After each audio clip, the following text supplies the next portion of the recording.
푸바오 때처럼 공모를 통해 이름을 지어줄 예정이라고 밝혔습니다. MBC 뉴스 구나인입니다.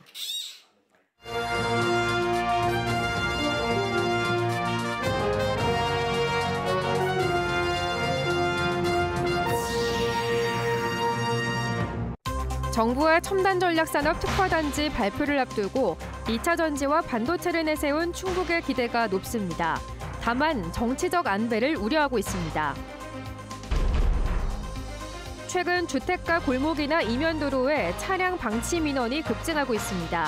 특히 배달 수요 감소로 버려진 오토바이가 크게 늘었습니다.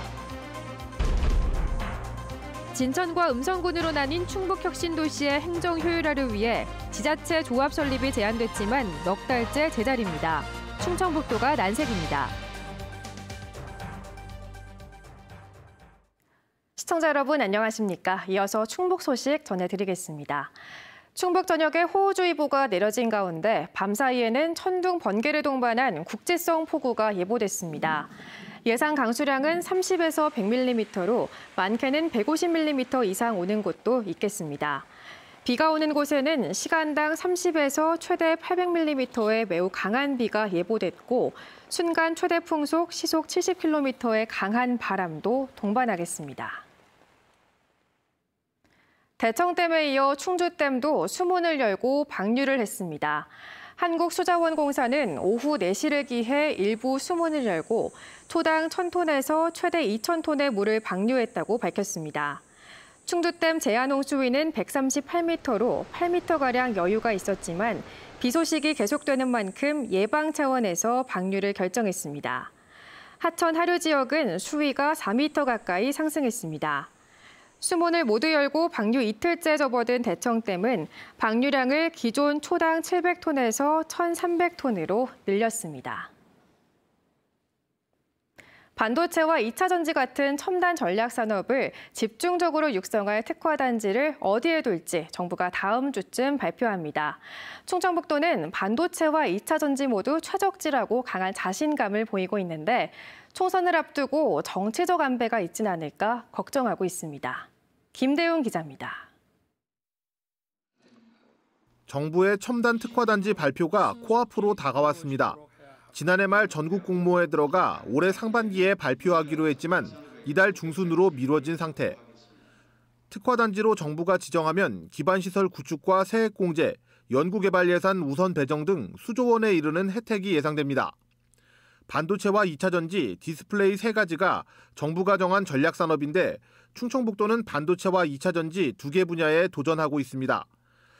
2차 전지는 생산액과 수출량 모두 전국 1위인데다 LG에너지솔루션이 오창 공장을 전 세계 배터리 공장의 중심이 되는 마더 팩토리로 키우기로 한 것이 최대 강점입니다. 반도체도 메모리와 비메모리, 패키징까지 모든 분야의 선도 기업이 몰려 있어 수도권을 제외하면 최적의 생태계를 갖추고 있습니다. 충청북도는 충북을 빼고 특화단지가 가능하겠냐면서 두 분야 모두 강한 자신감을 내비치고 있습니다. 대한민국이 첨단 산업의 글로벌 경쟁 속에서 선도하기 위해서는 우리 충북을 빼놓고 한다는 것은 말이 안 되기 때문에 우리 도는 강한 자신감을 갖고. 문제는 전국 시도 간 경쟁이 치열하다 못해 너무 과열됐다는 겁니다. 반도체 분야는 경기도만 8개 지역, 전국적으로 15개 지역이 도전장을 냈고 2차 전지는 포항과 울산 등 5개 지역이 서로 최고라고 주장하고 있습니다. 포스코를 중심으로 철강 도시가 50년 동안 우리나라 조국 건대에 기해왔기 때문에 새로운 50년은 바로 2차 전지 산업이다. 가장 큰 경쟁이 가지고 있는 것이 바로 포항이다. 충청북도는 총선을 앞두고 정치적인 안배가 있지는 않을까 걱정하고 있습니다. 객관적인 지표에 앞서고도 정치력에서 밀려 떨어질 수 있다는 겁니다. 경쟁이 과열된 만큼 한 곳이 아니라 복수의 지역을 특화단지로 지정할 것이라는 예측도 나오고 있습니다. 충청북도는 정부가 다음 주쯤 국무총리를 위원장으로 하는 첨단 전략산업위원회를 열어 특화단지를 지정할 것으로 예상하고 막바지 총력전을 펼치고 있습니다. MBC 뉴스 김대웅입니다. 올해 들어 주택가 골목이나 이면도로에 방치된 차량이 많아지면서 시민들의 불편이 커지고 있습니다. 특히 최근 배달 수요 감소 등으로 버려지는 오토바이가 많이 늘고 있습니다. 김영일 기자입니다. 주택가 이면도로에 번호판 없는 수입차 한 대가 방치돼 있습니다. 운전석 쪽 유리창은 산산이 부서졌고 차 안에는 쓰레기 파편도 보입니다. 가뜩이나 좁은 도로 일부를 한 달 넘게 차지하면서 차량 통행도 어려워 주민들도 불만입니다. 보기가 안 좋아요, 하여튼. 그리고 엄청 불편해요. 이렇게 돌아서 가야 되니까 엄청 운전하는 분들이 짜증날 것 같아요. 노인복지시설, 지역아동센터와 인접한 데다 바로 앞에는 놀이터가 있는 어린이 공원도 있어 사고 위험도 큽니다. 도로가에 있다 보니까 이동하는 차량도 시야 확보가 잘 안 되기도 하고 또 아이들이나 이렇게 어르신들이 많이 있는 동네인데 아무래도 그 안전사고가 좀 문제가 우려가 있습니다. 올해 상반기에만 청주시에 접수된 방치 차량 신고는 모두 525건. 지난해 같은 기간보다 무려 26% 가까이 증가했습니다. 특히 코로나19 거리두기 완화 이후 배달 수요가 줄면서 버려지는 오토바이가 많이 늘었습니다.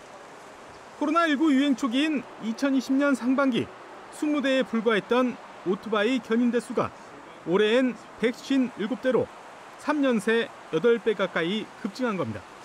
방치 차량이 늘면서 보관할 장소도 많이 부족해졌습니다. 폐차나 방치 차량이 많다 보니까 공간의 협소라든가 이런 문제로 인해서 시청의 요청을 다 감당하지 못하고 있는 상황입니다. 처리 비용도 골치입니다. 견인료와 임시 보관료를 포함해 차량 한 대당 들어가는 비용은 27만 원 정도. 해마다 적지 않은 예산이 방치 차량 때문에 쓰이고 있는 겁니다. 조치를 하려면 아무래도 견인비라든지 견인 보관료라든지 그런 기타 비용이 많이 발생하고 있습니다. 어려운 경제 상황 속에 늘고 있는 방치 차량으로 애꿎은 시민 불평과 함께 불필요한 예산만 낭비되고 있습니다. MBC 뉴스 김영일입니다. 제천시가 인구정책의 대안으로 고려인 등 재외동포 유치에 나선 가운데 충북도의회도 고려인 주민을 지원하는 조례 제정을 추진합니다. 충북도의회는 정책복지위 이상정 의원이 제출한 충청북도 고려인 주민 지원 조례를 7월 임시회에서 심의할 예정입니다. 조례안은 고려인 주민 실태조사와 처우 개선, 교육과 보건 의료 지원 등에 관한 근거를 담고 있습니다. 고려인은 1980년 무렵부터 1945년까지 항일 독립운동이나 강제동원 때문에 러시아 및 구소련으로 이주한 동포로 현재 충북에는 3,500명이 거주하고 있습니다. 진천과 음성군에 걸쳐 있는 충북 혁신도시 주민들의 불편을 해소하기 위해 우선 행정을 일원화하는 조합 설립이 대안으로 거론됐었죠. 그런데 넉 달째 제자리입니다. 음성 진천군이 충청북도까지 참여하는 3자 조합 설립을 건의해 왔는데 도는 계속 난색을 표하고 있습니다. 조미애 기자입니다. 음성군 맹동면과 진천군 덕산읍에 걸쳐 조성된 충북 혁신도시. 양군 경계에 맞닿아 있다 보니 혁신도시 조성 10년째 주민들의 생활 불편은 계속되고 있습니다. 우편물을 수령해야 될 때요. 음성에 있는 우체국으로 가면 한 10분 안에 도보로 갈 수 있는데 저희 이쪽에서는 덕산이나 진천 우체국으로 차를 타고 가야 되거든요. 이러한 주민 불편과 시설 중복 투자 등을 해소하기 위해 진천군과 음성군은 조합을 설립해 행정을 일원화하자고 뜻을 모았습니다. 아예 행정구역을 통합해야 한다는 목소리도 꾸준히 나왔지만 현실적으로 넘어야 할 산이 많기에 우선 단계적으로 조합부터 설립해 해결해 나가기로 한 것입니다. 그런데 시작부터 순탄치가 않습니다. 양군은 충남 내포신도시 사례와 마찬가지로 충청북도와 함께 3자 조합을 만들어야 한다는 입장입니다. 중재자가 없다면 아무래도 의사결정이 지연되고 그로 인한 불편이라든지 피해는 혁신도시 주민에게 그대로 영향을 미치리라고 봅니다. 3자 조합 설립으로 행정 서비스 일원화가 가능해지고 혁신도시 기업 유치, 공모사업 등 현재 도와 양군이 맡고 있는 공동사무를 효율적으로 배치할 수 있을 것으로 기대하고 있습니다. 시행착오를 줄이기 위해 조합 설립 쟁점에 관한 용역을 해보자고 지난 3월부터 충청북도에 요구해왔습니다.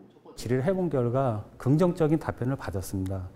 제도상의 문제점이라든지 아니면 조합 경비, 분담 비율, 산정 기준 등 그런 거에 대해서는 전문 연구 용역을 통해 가지고. 그러나 충청북도는 넉 달째 요지부동, 난색을 표하고 있습니다. 주된 이유는 옥상옥일 뿐 조합 설립은 실익이 없다는 것입니다. 국가 사무는 여전히 이원화가 돼 있습니다. 조합에서 처리할 수는 없습니다. 권한들이 적기 때문에 실질적으로 주민들이 불편해하는 것들을 해소하기에는 좀 어려움이 많을 것 같습니다. 또 용역에 대해서도 양 군은 비용을 부담할 테니 객관성 확보를 위해 충청북도가 발주를 해달라고 요구하고 있지만 공신력 있는 연구기관에 의뢰하면 될 일이라고 선을 그었습니다. 한편 지역 일각에선 조합 대신 행정통합이 해법이라며 이달 안에 행정통합 추진이 출범을 앞두고 있어 해법 찾기는 여전히 안개 속입니다. MBC 뉴스 조미입니다. 코로나19 이후 발달 지원을 겪는 영유아를 지원하기 위한 사업이 본격 추진됩니다. 충청북도 교육청은 발달 지원을 겪는 영유아에 대한 적기 지원을 위해 학부모와 교사가 활용할 수 있는 약식 진단 검사지를 개발하고 전문기관과 연계해 교육받을 수 있도록 예산 7억 3천만 원을 투입하겠다고 밝혔습니다. 도교육청은 오는 9월부터 공모를 받아 도내 유치원과 학교 등 10여 곳을 선정해 실질적인 지원에 나설 예정입니다. 공립형 대안학교로 구상된 가칭 단제고 개교 시기가 2025년으로 확정됐습니다. 충청북도 교육청은 2029년까지의 학생 배치 계획을 마련하면서 단제고에 내년도 신입생을 배정하지 않고 2025년 개교를 목표로 준비하겠다고 밝혔습니다. 내년도 개교하려던 단제고는 윤건영 교육감의 교육과정 재검토 지시로 당초 일정에 차질이 생겼습니다. 충북교육단체는 일방적인 개교 연기를 받아들일 수 없다며 기존 준비팀에서 나왔던 교육과정을 준수하도록 압박하겠다고 밝혔습니다. 지역 서점 인증제가 충북에서도 시행됐습니다. 충청북도는 온라인과 대형 체인 서점에 밀려 경영난을 겪고 있는 동네 서점을 살리기 위해 실제 동네 서점을 운영하는 50여 곳을 심사해 지역 서점 인증서를 교부했습니다. 또 각 시군과 교육청 등 관공서에 인증된 지역 서점과 우선 계약하도록 권고했습니다. 충청북도는 지역 동네 서점을 보호하는 것은 물론 특히 실제 서점 없이 사업자 등록만 가지고 도서 입찰에 개입하는 것을 걸러내기 위한 조치라고 설명했습니다.